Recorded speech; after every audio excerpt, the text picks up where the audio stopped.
లో భాగంగా botany second ఇయర్లో ముందు క్లాస్లో మనము సూక్ష్మజీవశాస్త్రంలో బ్యాక్టీరియంల గురించి మనం చదువుకుందాం. ఇప్పుడు వైరస్ల ఆవిష్కరణ, వైరస్ల వర్గీకరణ, వైరస్ల నిర్మాణము, బ్యాక్టీరియోఫేజ్ల వృద్ధి, మొక్కలలో వైరస్ వ్యాధులు, మానవునిలో వైరస్ వ్యాధులు అనే అంశాల గురించి తెలుసుకుందాం.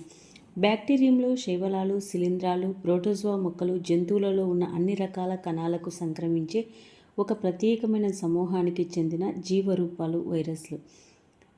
మీ మొదటి సంవత్సర ప్రణాళికలో అంతకుముందు చదివిన వైరస్ల పరిచయ పాఠాన్ని మనం గుర్తు చేసుకుంటే, మిగతా జీవులతో పోలిస్తే వైరస్లు భిన్నంగా ఉంటాయి. వీటికి కణరూపం ఉండదు. వీటికి కాంతి, సూక్ష్మదర్శిని చూడలేము. ఒక వైరస్ రేణువు ఒకే రకానికి చెందిన కేంద్రకామ్లం, DNA లేదా RNAను కలిగి ఉంటుంది. కేంద్రకామ్లము ఒక ప్రోటీన్ తొడుగుతో కప్పి ఉంచబడుతుంది. కొన్నిసార్లు లిపిడ్లు, ప్రోటీన్లు, కార్బోహైడ్రేట్లు ఆచ్ఛేదనంచే ఆవరించబడి ఉంటుంది. వైరస్లు చాలా వరకు కణంలో జరిగే జీవక్రియలను ప్రదర్శించవు, కానీ ప్రత్యుత్పత్తి ద్వారా జన్యు లక్షణాలను కొనసాగిస్తూ ఉత్పరివర్తనాలకు లోనవుతాయి. కాబట్టి ఇవి ఖచ్చితంగా జడత్వాన్ని కలిగి జీవరహిత అణువుల కంటే ఉన్నతమైనవి. వైరస్లు వ్యాధి సంక్రమింపజేసే రేణువులుగా వర్ణించవచ్చు. వైరస్లు అవికల్పక కణాంతస్థ పరాన్నజీవులు, అంటే ఒక ప్రత్యేక అతిథేయ కణాన్ని ఆక్రమించేంత వరకు ఇవి వృద్ధి చెందలేవు. ఇవి వాటి జన్యు జీవక్రియ యాంత్రికాన్ని పిల్ల లేదా వైరస్ల సంతతి ఏర్పడడానికి విడుదల నిర్దేశిస్తాయి. ఈ ప్రక్రియలో ఇవి అతిథేయ కణాలను ధ్వంసం చేసి మానవుల్లో, మొక్కల్లో, జంతువుల్లో అపారమైన నష్టాన్ని, వ్యాధులను కలగజేస్తాయి. వైరస్ల అధ్యయనాన్ని వైరాలజీ అంటున్నాము. ఆవిష్కరణ. మానవునిలో ఆర్థికంగా ఉపయోగకరమైనటువంటి మొక్కలు, జంతువులు అనేక వ్యాధులను కలగజేస్తూ ఆది నుంచి వైరస్లు మానవ జాతిని పట్టి పీడిస్తున్నాయి. జెర్మ్ థియరీ ఆఫ్ డిసీజ్ ప్రతిపాదించిన కాలం నాటికి కూడా ఈ వ్యాధులు కారణమైన కారకాన్ని గుర్తించలేదు. 1892లో మొట్టమొదటిసారిగా రష్యన్ ప్యాథాలజిస్ట్ డిమిత్రీ హైవోనోవ్స్కీ పొగాకుకు మొజాయిక్ వ్యాధి గురించి అధ్యయనం జరుపుతూ వ్యాధిగ్రస్తమైన పొగాకు పత్ర రసాన్ని బ్యాక్టీరియంలో నిలిపి ఉంచేందుకు రూపొందించబడిన వడబోత పరికరము ద్వారా గాలనాన్ని జరిపాడు. అయినప్పటికీ వ్యాధి కారకము వడబోత రంధ్రాల ద్వారా పయనించింది. ఈ గాలి ద్రవాన్ని ఆరోగ్యవంతమైన మొక్కల్లో ప్రవేశపెట్టిన తర్వాత అతడు దానిలో మొజాయిక్ వ్యాధి చిహ్నాలు అభివృద్ధి చెందడాన్ని గుర్తించాడు. తేటగా ఉన్న ద్రవంలో ఏ సూక్ష్మజీవిని చూడనప్పటికీ ఐవానోవ్స్కీ ఒక గాలనీయ కారకం వ్యాధికి కారణమై ఉంటుందని తెలియజేశాడు. తదుపరి మార్టినస్ బైజరింగ్ హైవోనోవ్స్కీ చేసిన ప్రయోగాలకు పునఃప్రయోగించి వ్యాధిని కలిగించే కారకాన్ని ఒక నిర్దిష్ట రూపంలో లేని సజీవ సాంక్రమిక ద్రవము కంటాజియం వైనం ఫ్లూయిడం అని నిర్ధారించాడు. WF స్టాన్లీ ద్రవాన్ని శుద్ధి చేసి పొగాకులో మొజాయిక్ వ్యాధి కలిగించే వైరస్ స్ఫటికీకరణం గావించవచ్చని ప్రకటించారు. దీనిలో పొగాకు మొజాయిక్ వైరస్ అని పేరు పెట్టారు. ఫ్రెంకెల్ కన్రాడ్ జన్యు పదార్థంలో RNA అని నిర్ధారణ చేశాడు. అపధ్రువ అపకేంద్రీకరణ, ఎక్స్ కిరణ క్రిస్టలోగ్రఫీ, ఎలక్ట్రాన్ మైక్రోస్కోపీ వంటి సాంకేతిక పద్ధతులను ఉపయోగించి అనేక కొత్త వైరస్ల గురించి వాటి అతిసూక్ష్మ నిర్మాణాన్ని వివరించగలిగారు. వైరస్ల వర్గీకరణ. ప్రస్తుతము వైరస్లు అనేటువంటివి international committee on taxonomy of virus ICTV వైరస్ల నామనీకరణ, వర్గీకరణకు సంబంధించి నిబంధనలను నియంత్రిస్తూ ICTV పథకంలో 3 వర్గీకరణ స్థాయిలు మాత్రమే ఉన్నాయని, కుటుంబము, కొన్ని ఉపకుటుంబాలను చేర్చబడ్డాయి. ప్రజాతి మరియు జాతి కుటుంబాల పేర్లు విరిడి అనే పదముతో అంతం కాక ప్రజాతి నామంలో వైరస్తోనూ, జాతి నామంలో వాటి స్వభావాన్ని వర్ణిస్తూ సాధారణమైన ఆంగ్లంలో వ్యక్తపరచబడతాయి. వైరస్ల నామనీకరణాన్ని కలగజేసే వ్యాధులను బట్టి ఉంటుంది. ఉదాహరణకు పోలియో వైరస్ ICTV పద్ధతిని ఉపయోగిస్తూ మానవునిలో వైరస్ కలగజేసే అక్వైర్డ్ ఇమ్యూనో డెఫిషియన్సీ సిండ్రోమ్ను ఈ విధంగా వర్గీకరించవచ్చు. కుటుంబం రిట్రోవిరిడే, ప్రజాతి లెంట్ వైరస్, జాతి హ్యూమన్ ఇమ్యూనోడెఫిషియన్సీ వైరస్ హెచ్ఐవి. వైరస్ల నిర్మాణం. వైరస్ల పరిమాణంలో టీఎంవి వలె 300 నానోమీటర్లు మొదలుకొని పార్వో వైరస్లో వలె 20 నానోమీటర్ల వరకు ఉంటుంది.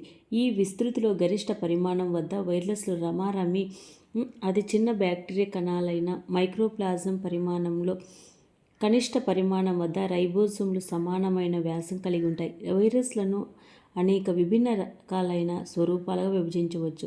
సర్పిల వైరస్లు పొడవైన దండములే ఉండి దృఢంగా లేదా నమ్యంగా, ర్యాబిస్ వైరస్ పొగాకు మొజాయిక్ వైరస్ లాగా ఉంటాయి. అనేక జంతు వృక్ష బ్యాక్టీరియాలు వైరస్లు బహుభుజాకృతి అంటే బహుతలాల్లో ఉంటాయి. హెర్పిస్ సింప్లెక్స్ పోలియో వైరస్లు ఈ రూపంలో ఉంటాయి. కొన్ని వైరస్లు క్యాప్సిడ్లు ఒక ఆచ్ఛాదనంచే ఆవరించబడి ఉంటుంది. ఈ ఆచ్ఛాదిత వైరస్లను ఇంచుమించు గోళాకారంలో ఉంటాయి. ఇన్ఫ్లుయెంజా వైరస్ ఒక ఆచ్ఛాదిత వైరస్. బ్యాక్టీరియంలను ఆశించే వైరస్లు బ్యాక్టీరియోఫేజ్లు సంక్లిష్ట నిర్మాణాన్ని కలిగి ఉంటాయి. వీటిని సంక్లిష్ట వైరస్లు అంటారు. ఇవి తల భాగంలో బహుభుజ సౌష్ఠవము, తోక తొడుగులో సర్పిలాకార సౌష్ఠవమును కలిగి ఉంటాయి. మిసైల్ వంటి కొన్ని వైరస్లు అనేటివి తొడుగు గ్లైకోప్రోటీన్తో నిర్మితమై కుచిమొన నిర్మాణాన్ని కలిగి ఉంటాయి. ఈ పోచాలను సుగ్రాహిక అతిథేయ కణాలపై గల గ్రాహ్య స్థలాలలో లగ్నం చెందడం ఉపయోగపడుతుంది. అన్ని వైరస్లు 2 ప్రాథమిక అంశాలను కలిగి ఉంటాయి. జీనోమ్ను ఏర్పరిచే కేంద్రకంగా ఉన్న ఒక కేంద్రకామ్లము, దానిని ఆవరించి ఉన్న క్యాప్సిడ్ అనబడే ప్రోటీన్ తొడుగు. క్యాప్సిడ్ వైరస్కు ఆకారాన్ని ఇస్తుంది, జీనోమ్కు రక్షణ కవచాన్ని ఏర్పరుస్తుంది. ఇది ప్రోటీన్ ఉప ప్రమాణాలతో నిర్మితమై ఉంటుంది. వీటిని క్యాప్సోమియర్లు అంటారు. ప్రతి వైరస్కు దాని క్యాప్సోమియర్ల సంఖ్య గుర్తింపు లక్షణంగా ఉంటుంది. వైరస్ జన్యు సమాచారాన్ని 2 పోగులు లేదా ఒకే పోగు లేదా రూపంలో కలిగి ఉంటుంది. సాధారణంగా మొక్కలలో ఆశించే వైరస్లు డిఎస్ఆర్ఎన్ఏను, జంతువులను ఆశించే వైరస్సు ఎస్ఎస్డిఎన్ఏను కలిగి ఉంటాయి. బ్యాక్టీరియోఫేజ్లు సాధారణంగా డిఎస్డిఎన్ఏ వైరస్లు. వైరల్ కేంద్రకామ్ల అణువులు వలయాకారంలో కానీ లేదా దీర్ఘాకారంలో కానీ ఉంటాయి. అనేక వైరస్లు ఒకే కేంద్రకానికి అణువును కలిగి ఉంటాయి, కానీ కొన్ని ఒకటి కంటే ఎక్కువ హెచ్ఐవి జీనోమిక్ నకాలను సూచించే 2 సారూప్యత గల ఆర్ఎన్ఏ అణువులను కలిగి ఉంటాయి. టీఎంవి అండ్ T4 ఫాజ్ అనే 2 వైరస్లు వివరణాత్మక నిర్మాణాన్ని చూద్దాం. పొగాకు మొజాయిక్ వైరస్ సుమారు 300 నానోమీటర్ల పొడవుతో 18 నానోమీటర్ల వ్యాసంతో 39 × 10⁶ డాల్టన్ల అణుభారంతో ఉంటుంది. క్యాప్సిడ్ ఒకే పరిమాణంలో ఉండి 2130 ప్రోటీన్ల ఉప ప్రమాణాలతో నిర్మితమై ఉంటుంది. వీటిలో క్యాప్సోమియర్లు అంటారు. ఈ క్యాప్సోమియర్ల మధ్యలో 4 నానోమీటర్లు 4 యాంగ్స్ట్రమ్లతో బోలుగా ఉండే ప్రదేశాన్ని చుట్టి సర్పిలాకారంలో అమరి ఉంటుంది. ప్రతి ప్రోటీన్ ఉప ప్రమాణము 158 అమైనో ఆమ్లాలను కలిగిన ఒకే ఒక పాలిపెప్టైడ్ గొలుసుతో నిర్మితమై ఉంటుంది. ప్రోటీన్ క్యాప్సిడ్ లోపల 6500 న్యూక్లియోటైడ్లను కలిగి ఉండి ఒకే పోగు గల సర్పిలాకారంలో చుట్టుకొని ఉన్న ఆర్ఎన్ఏ అణువు ఉంటుంది. T4 లాంటి ఒక బ్యాక్టీరియోఫేజ్ దేహము తల, తోక భాగాలు విభేదనం చెంది కాలర్తో కలపబడి ఉంటుంది. తోక భాగంలో ఒక తోక తొడుగు, ఒక ఆధార ఫలకము, పిన్నులు మరియు తోక పోచలతో ఏర్పడి ఉండి వైరస్ అతిథేయ కణానికి అంటిపెట్టుకోవడం సహాయపడతాయి. వైరల్ డిఎన్ఏను అతిథేయ కణంలోనికి ప్రవేశపెట్టడానికి తోక తొడుగు తోడ్పడుతుంది. బ్యాక్టీరియోఫేజ్ వృద్ధి. వైరస్ వృద్ధి లేదా ప్రత్యుత్పత్తి లేదా ప్రతికృతి జరపాలంటే తప్పనిసరిగా ఒక అతిథేయ కణాన్ని ఆక్రమించి అతిథేయ జీవక్రియ నియంత్రకాన్ని తన ఆధీనంలోకి తీసుకోవాలి. ఒక వైరస్ అతిథేయ కణములోనికి ప్రవేశించిన విధానము అతిథేయ కణము నుంచి నిష్క్రమించడము భిన్నంగా ఉన్నప్పటికీ వైరస్ వృద్ధి ప్రాథమిక యాంత్రిక వైరస్లన్నిటికీ ఒకే విధంగా ఉంటుంది. అన్నిటికంటే వైరస్ జీవిత చక్రాన్ని బ్యాక్టీరియోఫాజ్ జీవిత చక్ర ద్వారా బాగా అర్థం చేసుకోవచ్చు. ఫాజ్లు 2 ప్రత్యామ్నాయ యాంత్రికల ద్వారా వృద్ధి చెందుతాయి. అవి లైటిక్ చక్రము, లైసోజెనిక్ చక్రము. లైటిక్ చక్రము అతిథేయ కణము విచ్ఛిన్నము లేదా నిర్జీవం అవ్వడంతో పూర్తి అవుతుంది. అయితే లైసోజెనిక్ చక్రంలో అతిథేయ కణాలు సజీవంగానే ఉంటాయి. టీ సరిసంఖ్య ఫాజ్లో ఈ కొలై అనే బ్యాక్టీరియంపై దాడి చేసిన కణాలు విచ్ఛిన్నం చెందుతాయి. వీటిని విరెలెంట్ ఫాజ్లు అని పిలుస్తారు. ఇవి లైటిక్ చక్రాన్ని కనబరుస్తాయి. ఈ 5 దశలు జరిగే ప్రక్రియ అంటిపెట్టుకొనుట, ప్రవేశించుట, జీవ సంశ్లేషణ, పరిపక్వత, విడుదల. ఫాజ్ రేణువులు మరియు బ్యాక్టీరియములు కాకతాళీయముగా ఢీకొనడం జరగడం, అంటిపెట్టుకోవడం లేదా అతిశోషణం జరుగుతుంది. ఫాజ్లు బ్యాక్టీరియంల కణకవచం మీద సంపూరక గ్రహీత స్థానాల వద్ద అంటిపెట్టుకోవడానికి తోక పోచలను ఉపయోగిస్తాయి. అతిశోషణాన్ని అనుసరిస్తూ ప్రవేశ ప్రక్రియ జరుగుతుంది. ఈ స్థితిలో ఫాజ్ తోకతోడు సంకోచించడం వల్ల తోక కేంద్రక భాగం బ్యాక్టీరియంలను కణకవచం ద్వారా లోనికి చొచ్చుకొని పోతున్నాయి. దీని ప్రవేశం అంటారు. తోక కొన భాగంలో ప్లాస్మా త్వచాన్ని చేరేసరికి బ్యాక్టీరియోఫేజ్ DNA తలభాగం నుంచి తోక మధ్య భాగం ద్వారా ప్లాస్మా త్వచం ద్వారా ప్రయాణిస్తూ బ్యాక్టీరియంల కణంలోకి ప్రవేశిస్తుంది. క్యాప్సిడ్లు బ్యాక్టీరియా కణము వెలుపల ఉండిపోతుంది. దీన్ని గోస్ట్ అని పిలుస్తారు. కాబట్టి ఫాజ్ రేణువు ఉపబాహ్య చర్మ సిరంజి వలె విధి నిర్వహిస్తూ DNA బ్యాక్టీరియాలు కణంలోకి చొప్పిస్తాయి. ఒకసారి ఫాజ్ DNA అతిదేయ కణంలోకి కణద్రవ్యంలోకి చేరి మీదట అతిదేయ కణ యాంత్రికాన్ని ఉపయోగించుకుని అనేక ఫాజ్ DNA నకాలు, ఎంజైమ్లు, క్యాప్సిడ్లు, ప్రోటీన్లు సంశ్లేషణ చెందుతాయి. సంక్రమణ జరిగిన కొన్ని నిమిషాల వరకు పూర్తి ఫాజ్లు అతిదేయ కణంలో కనిపించవు, కానీ స్వతంత్రంగా DNA ప్రోటీన్ అంశాలు గుర్తించవచ్చు. వీటి తర్వాత వచ్చేదే పక్వదశ. ఈ ప్రక్రియలో బ్యాక్టీరియోఫేజ్ DNA క్యాప్సిడ్లు పూర్తి విరియన్లు కూర్చి ఏర్పడతాయి. వైరస్ సంక్రమణ జరిగే కణంలో ముదిరిన వైరస్ కనిపించే వరకు మధ్య గల కాల వ్యవధిని గుప్తదశ అంటారు. వైరస్ వృద్ధిలో చివరి దశ అతిదేయ కణము విచ్ఛిన్నం అయ్యే దశ. ఈ దశలో అతిదేయ కణము నుంచి విరియన్లు విడుదలవుతాయి. అతిదేయ కణపు ప్లాస్మా త్వచము ఆ కణంలోనే సంశ్లేషణ చెంది లైసోజైమ్ అనే ఒక వైరస్ ఎంజైమ్ చేత కరిగించబడి లేదా విచ్ఛిన్నము చెంది బ్యాక్టీరియంల కణకవచం పగిలిపోయి కొత్తగా ఉత్పత్తి అయిన ఫాజ్ రేణువులు లేదా విరియన్లు విడుదలవుతాయి. ఇక్కడ విడుదలైనటువంటి వాటిలో మళ్ళీ మనకు ఇక్కడ వైరస్ల వృద్ధి చక్రాన్ని మనం ఇక్కడ పరిశీలన చేస్తున్నాం. ఒక కణము నుంచి నూతనంగా సంశ్లేషణ చెంది విడుదలైన ఫాజ్ రేణువుల సంఖ్యను పగిలే పరిమాణం అని పిలుస్తారు. ఇది సాధారణంగా 50 నుంచి 200 దాకా ఉంటుంది. విడుదలైన ఫాజ్ రేణువులు దగ్గరలో ఉన్న ఇతర సులభంగా వశమయ్యే కణాలను సంక్రమించి వృద్ధి చక్రాన్ని పునరావృతం చేస్తాయి. లైసోజెనిక్ చక్రం. కొన్ని లాంబ్డా ఫాజ్ లాంటి బ్యాక్టీరియోఫేజ్లు వృద్ధి చెందేటప్పుడు అతిదేయ కణం విచ్ఛిన్నం చెందడం కానీ నాశనం చెందడం కానీ జరగదు.